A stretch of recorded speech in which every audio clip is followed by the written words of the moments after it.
Hey everybody, it's Emily at Arg Schooling, and welcome to my reading slump.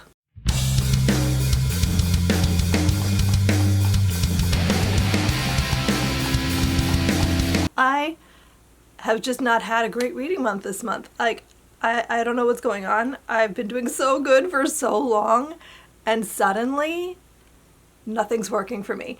And it's just bumming me out. So I thought, since this month has already kind of gone off the rails, and I didn't get to most of the things I wanted to get to, I'm just going to give myself a brand new TBR.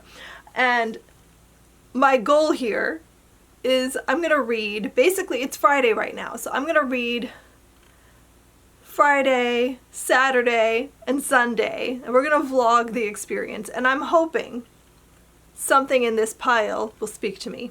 Now I'm already in the middle of a book that I have determined to just finish. It's not my favorite thing I've ever read. Maybe it will improve. I don't know. It's not bad. It's doing not enough for me. That's Salt and Broom by Sharon Lynn Fisher. I wanted to read this because it's like Jane Eyre but witchy. And Jane Eyre is one of my favorite classics. So I was like, surely this will be the thing. And I'm like a little over halfway through, I think. Like maybe just past the halfway point. And it's fine. It's fine. But I'm determined to finish it. I think I have like an hour and a half left on the audio, so like it's doable. Now, for the rest of this pile, I was walking through my house looking at my shelves, and I want something short. So like it has to be at 250 pages or less. I want something that is going to suck me into a story. I want something that I can get lost in. I want something that I can feel like I'm reading something that I enjoy, you know? Like, I don't know. I don't know what's happening this month, but like nothing that I've read has really stood out at all.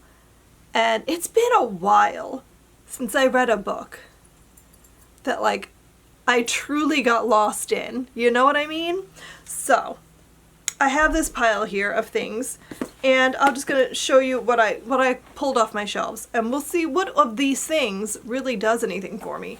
I have Goddess of Filth by V. Castro. This has been on my shelf for ages. It's short, and this is like a possession story, I think, and it's likened to The Craft. I love The Craft. I love that kind of vibe where you have like a group of teenage girls in over their heads. And like that really speaks to me. Like I love My Best Friend's Exorcism. I love The Craft. I love stories like that. So I'm hoping this does something for me. I have Fantastic Land by Mike Bakovin. I bought this a few months ago, and I've just been wanting to pick it up for a while now. This is apocalyptic, like survival horror set in a theme park, which sounds really fun. Like I love apocalyptic stories. I love survival stories. I love the idea of being trapped in a theme park. Like those are all things that should make this a 5-star for me. Like I want a 5-star. I want like a true 5-star, like a book that I want to scream at everyone to read. So I'm hoping that I like this. And if I sound awful, it's because I was sick at the beginning of the week. I feel better now, but my voice is still sounding weird. Like I can't get rid of this like weird throat thing. Then I have The Golem of Brooklyn by Adam Mansbach. And this is a story that really appealed to me because it's like a story about a guy who gets really high and accidentally makes a golem. And then the golem's like speaking in Yiddish and he doesn't know how to talk to him. And he has to like figure out how to communicate with this golem. And then he has to like help the golem find its purpose. Because a golem's purpose is to protect Jews. And so he's like, what do you need protection from? Point the way. and it just sounds wacky. It's supposed to be funny, but also a little bit like poignant and like, what did it say on the back? This novel could not be any funnier or any more important. It's a devastating romp through history, a bonkers road trip through America, and a searing examination of the question that will determine our future. How do we confront those who hate us, and at what cost? Like, this sounds like something that I'm going to absolutely adore. I love Gollum stories. That's like one of my favorite things in Jewish folklore is Gollums. So I feel like this has all the like markings of a 5-star. This could be something. And then I wanted some graphic novels. I just bought Squad. This is by Maggie Tokuda Hall and Lisa Sturl, and it's like girl wants to be part of a clique, and that clique turns out to be werewolves. So it's sort of Lost Boys-ish, but werewolves and girls. And it sounds great. Like, I love the idea, the concept of this. Again, girl in over her head situation. Like, I think this sounds fun. It's a graphic novel. It should be really quick to read.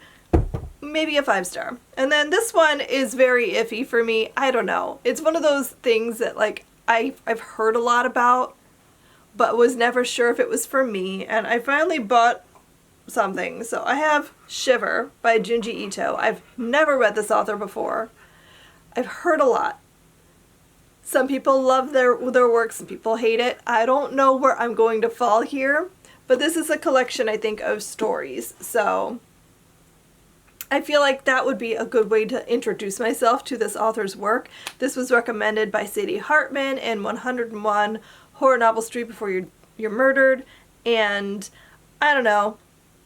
It could be something fun. It's if nothing else, it's going to be a quick read because it's like short stories in graphic novel format. So that is basically the TBR I have set for myself.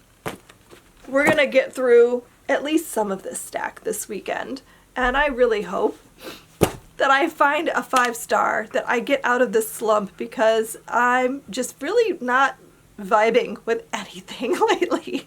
It's been a weird month. It's been hard for me to focus. So like now that all the chaos has passed, I'm hoping that I can just relax and read some things and find a book I love. So that's what we're going to do this weekend. I hope you enjoy this experience with me and we can have this moment of reading Zen together.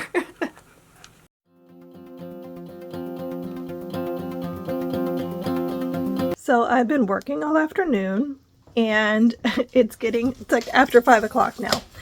And my dogs are acting crazy because I stood up. And so I'm getting ready to start dinner. Whoop! All right, first I'm going to let these dogs out. There you go. So, my gosh. So I'm going to start cooking dinner. But while I'm making dinner, I'm going to be listening to Salt and Broom on audio because I find audiobooks are great for like getting through books faster. Like if you feel like you don't get enough time to read during the day, I feel like audiobooks are a key to fitting in more reading, because I find that like when I'm doing things like washing dishes, folding laundry, cooking dinner, tasks where I'm kind of doing a mindless task, I can put an audiobook in and I can get some reading in while I'm doing those things. So, just a little pro tip from somebody who reads a lot. So, I'm going to listen to Salt and Broom. I'm like, I don't know, a little over halfway through. My thoughts so far is that it's fine, like, and I don't know, maybe it's just me being in such like a slumpy mood, but it's just not gripping me. The story is inspired by Jane Eyre. And so we're following the character of Jane, who has grown up in this boarding school, and she's a witch. And she's teaching now, and she's teaching the children her skills as a witch. She's not supposed to be doing this. It's like kind of on the down low. She's being a little sneaky about it, but everyone knows that she's a witch. And so the school gets a request for a witch to come to Thornfield Hall to help with a problem that they're having. There's some sort of like cursed situation going on or something like that, and he wants a witch to come and fix it. And so Jane goes to Thornfield and meets with Rochester, and like she kind of thinks that there could be some potential here for romance. He's clearly attracted to her, so it's kind of like more romancy than the original Jane Eyre was, but it's fine. And so like she's investigating the hauntings and the weird spooky things that are going on and trying to figure out what it is so that she can help with her witchy skills to fix it. And so like the point of the story we're in now is that she's like immersed in like this investigation and trying to figure out like what's going on. Something has been revealed and she's reeling from that. And it's fine. Like I don't dislike it. I don't want to stop reading, but I'm not having the feelings that I want to have. Like, I want a book that I'm going to be, like, so absorbed in that, like, I forget that I'm reading. I have not had that in a while, and, like, I miss this feeling. I don't know. I don't know if it's just that, like, it's been chaos this month. I don't know if, like, the stress has just taken the fun out of reading. I don't know. But I just, like, I haven't had a book do that for me in a while, and I want it to. I miss it. So anyway, I'm gonna go. I'm gonna listen to Salt and Broom. I'm gonna cook some dinner.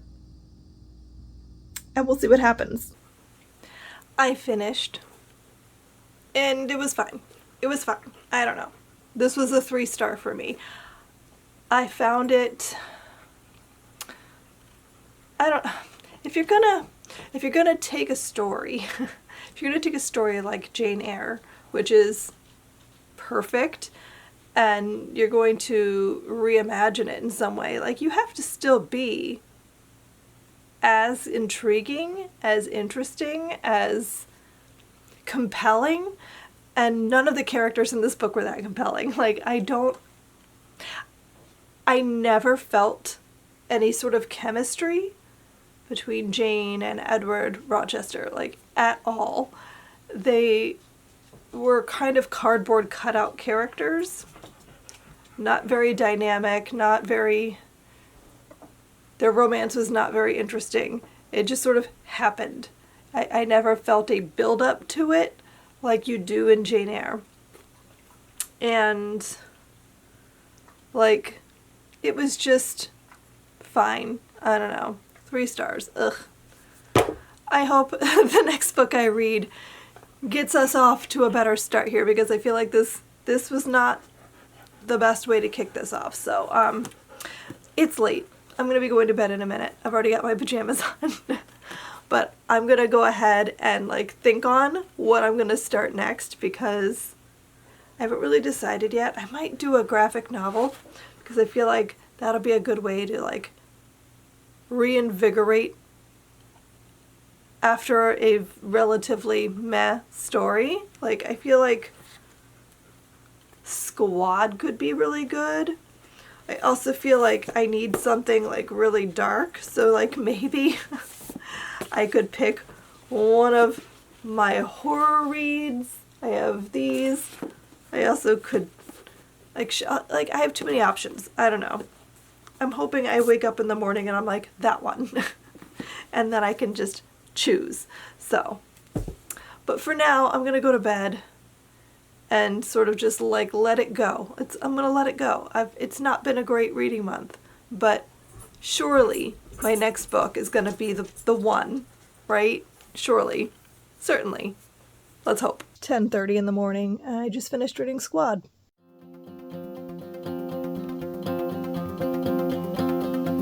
And my voice is still a mess, but I really liked this.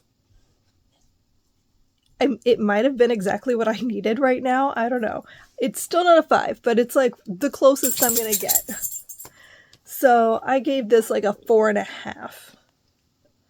And I've been describing it as Lost Boys, but I think a better way to explain this book would be, like, Heathers, Mean Girls, that sort of vibe.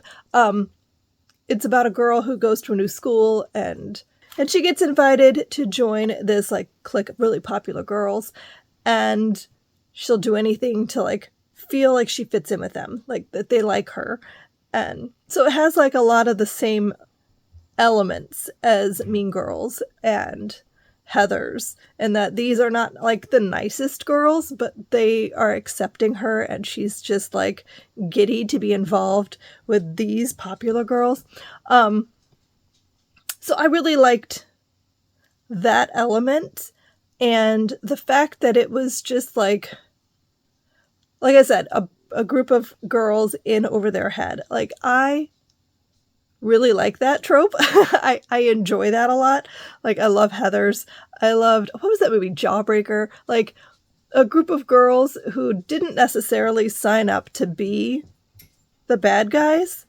And like, this is not about like their method of kills is like fight the patriarchy. They're taking out the assholes, the guys that would like rape you at a party, that kind of thing. So like, I like what they're doing here, and like, it works really well with the story. Like, it was a good time. It was a good time. I had fun reading that, and I think I want to continue that vibe. So I think I'm going to pick up Goddess of Filth next. But before I read, I need to like maybe attempt some work today and do some chores. So, but I might listen to that because I have the audio through Everand, I think. So I might listen to that while I'm cleaning the kitchen and that kind of thing.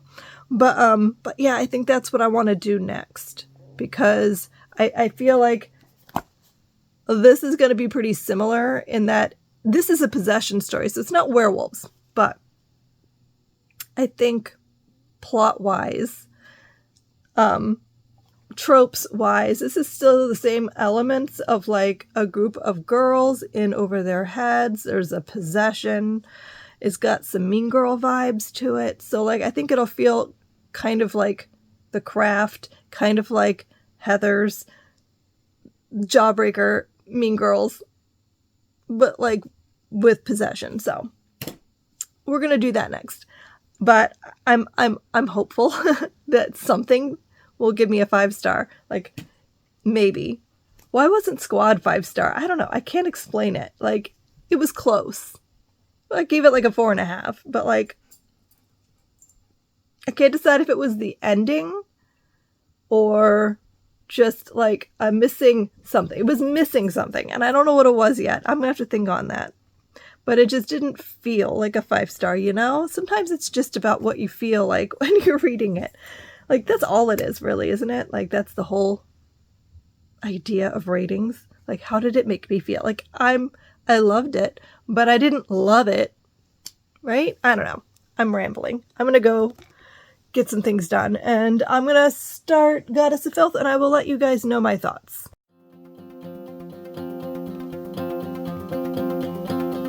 I finished Goddess of Filth last night, and I gave it 4 stars. I really liked the story and where the possession story went, because it was very different from things I'd read previously, from like what I imagine a possession story to be. So I liked how unique it was in that, but it is very short, and like, whenever a book is this short, I wonder, will it be enough to get the story across? And in some ways it was, and in some ways I felt things missing. And I think that's just the thing that I'll always feel with novellas. Like, it's rare that I feel like a novella is perfect as is. Like, I don't need more. There were things that I would have liked to have maybe drawn out, maybe a little bit more information, maybe a few more scenes. So I enjoyed this a lot, though, and I will definitely be reading more of V. Castro's work, because I think I have The Haunting of Alejandra, I think is the name of it, that I got in a Nightworms, and I'll definitely pick that up. And I think there's another book too that I was interested in, but I don't have. But But this was a great introduction to their work. As far as like how scary is it? It's not, I don't think this is any scarier than, say, The Craft. And I feel like there's a lot of inspiration taken from The Craft in this. You have like your core group of girls who are, again, in over their head with something, and the girl that's possessed. It's really interesting, though I don't want to like give anything away. I don't want to talk too much about like the plot, because I feel like with such a short book, like I don't want to take anything away from the reading experience. But like if you enjoy things like The Craft, if you enjoy that kind of story of like a group of girls who are practicing magic and like calling upon spirits and that sort of thing, like if you like that kind of a story, then I think you would enjoy this. So yeah, 4 stars. I am now left with a decision. Do I continue? Do I read another thing? I don't think either of these are books I can read in one sitting, like one day. But if I was going to pick one of them up, I'm leaning more towards The Golem of Brooklyn at this point, just because it'll be something different. I feel like I've just read like 2 horror stories in one day, so I kind of want to take a left turn and try something different. So I might pick this up this morning and just kind of see how I feel about it. I don't know if I'm going to finish it though for this video. Will I get a 5-star out of it? I don't know. That's the thing. Like, I don't know. I know I'm going to be reading Salt to the Sea this week because that is my book club selection, and I feel for sure that will be a 5-star. So I will get another 5-star this month. But like, what if this was also a 5-star? I don't know. This is a story about a man who accidentally makes a golem and then has to like learn about his own culture, his history, to like help the golem find its purpose. Like, it sounds like a thing that I would like on paper. Like, this should be a 5-star. So I might do that. I'm also in the middle of these 2 books for level 11, and they're like eating up a lot of my time, honestly, because I'm trying to work through that. And these are both slower reads. Well, maybe not this, but it's slower because of the pace I'm setting myself at to like work through the level. But this is really good. So if you're a word person, I've been really enjoying this. This is called The Dictionary People, the Unsung Heroes Who Created the Oxford English Dictionary. And it's by Sarah Ogilvie. And each chapter is about like a different person or group of people who were contributors. The way the Oxford English Dictionary was created was like this big crowdsourcing project where like people all over the world, essentially, but like mainly in England, were helping to contribute words, and they would like read books and use the words from those books to like define them and give examples of them, and like send in all these slips with words on them for them to take to the scriptorium, where they would then start producing the dictionary. And I just find this whole process so fascinating. So a year or 2 ago, I think I read The Dictionary of Lost Words by Pip Williams, which was about a woman whose, I think, father was working on the Oxford English Dictionary, and he worked in the scriptorium.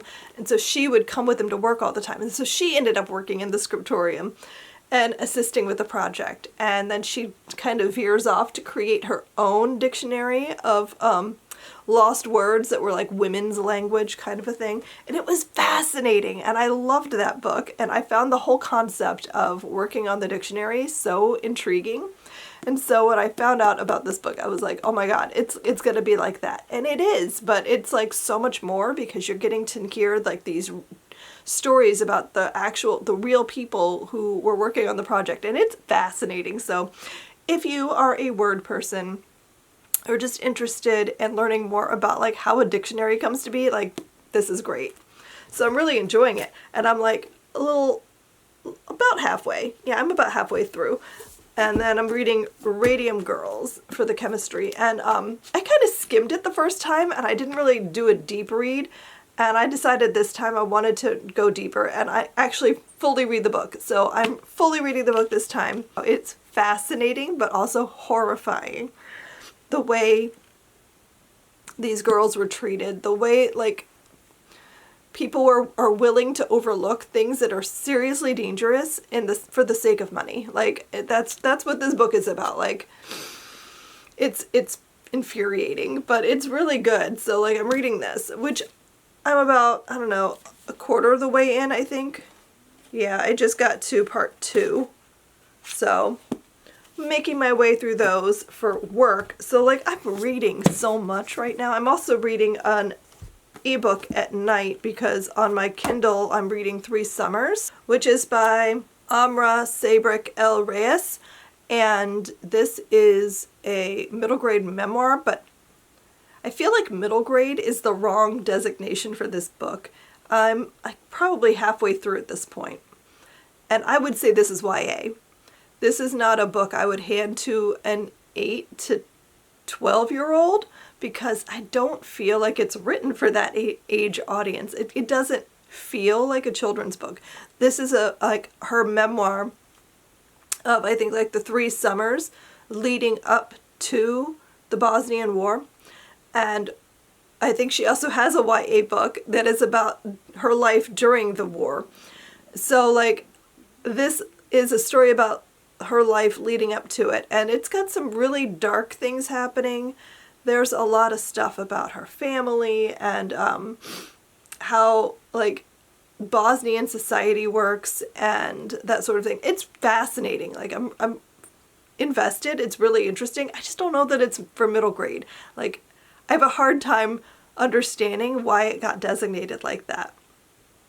Because it's about an 11, 12, 13-year-old girl, but she's either more mature for that age or, I don't know. I can't figure it out. But it doesn't feel like middle grade to me. But it's good. I'm enjoying it. I would definitely recommend it for like 13, 14 and up because I feel like that is the audience that would get the most out of it. But that's just me. It's definitely one of those weird in-between books. But yeah, so I'm reading all the things again. So I'm going to try and get a little ways into this and I will update you whether or not I'm going to like binge it today or take my time.